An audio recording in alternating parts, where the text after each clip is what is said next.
Hello, everyone. Good morning. I greet you all, especially. Well, welcome to my program this morning. This is Frank the Great, the coach on fish farming. So, what do we do here?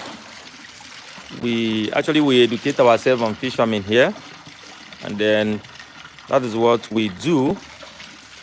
All right. So here we talk about how to make a successful fish farming. How to make a successful fish farming is what we talk on this channel. This channel is all about educating you on how to make a successful fish farming. Okay, so this morning we are going to talk generally on how to start up the business. How do I start up fish farming? You can see here, this is a concrete pond building. You can see how the structure is being constructed and how arranged the place is. So now, how do you start fish farming? The first thing you need to understand is that fish farming is expensive, so you need to put yourself in order. Fish farming is expensive, so you need to put yourself in order. So the first step you need to take while starting off fish farming is the capital. It is the amount of money you have that will tell how big the farm is going to be. Several African countries, they have been going into fish farming and they have been succeeding. So that is why I decide to make this channel so that you can learn how to set up fish farming. So the number one thing you need to understand in fish farming is the capital you have. How much do you have to set up fish farming? That is the first thing. How much do you have? Now, it is the amount of money that will tell how you're going to set up the business, whether you're going to do it in a very big way, whether you're going to do it in a smaller way. So it is the amount of money you have that will tell how big the business is going to be. All right, fish farming is expensive. If you have 1 million naira, 2 million naira, 3 million naira, 4 million naira, you can invest into the business and succeed. But how big it is?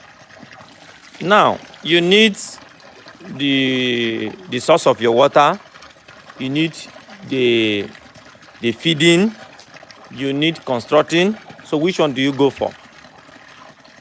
Now, if you are going for a rented place, let's say you want to rent a place for the business, you don't need to go and be building concrete pond in a rented apartment. You don't need to go and be building it in a rented apartment.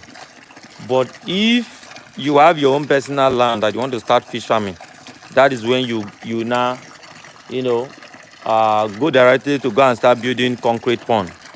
Yeah, so that is when you go for concrete pond. But if it is not your own personal land, you are not expected to go for concrete pond. You go for either tarpaulin pond, or you can do 18 pond instead if you are going for the rented place.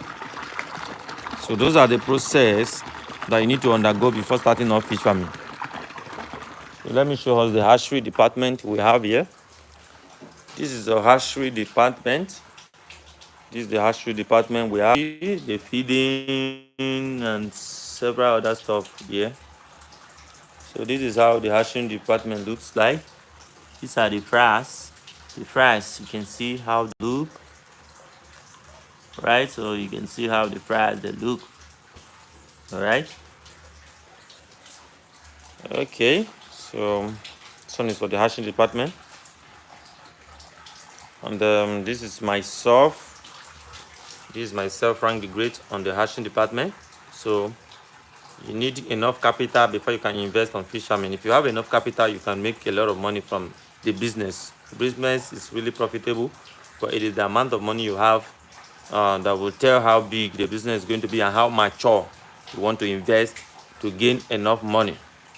So you need something like the source of your water, you need the feeding of the fish, you need the good caretaking, somebody that will be experienced, that will be in your farm. You need to prepare yourself in all those things before you can actually invest into the business. So that is how everything goes in fish farming that you can make success.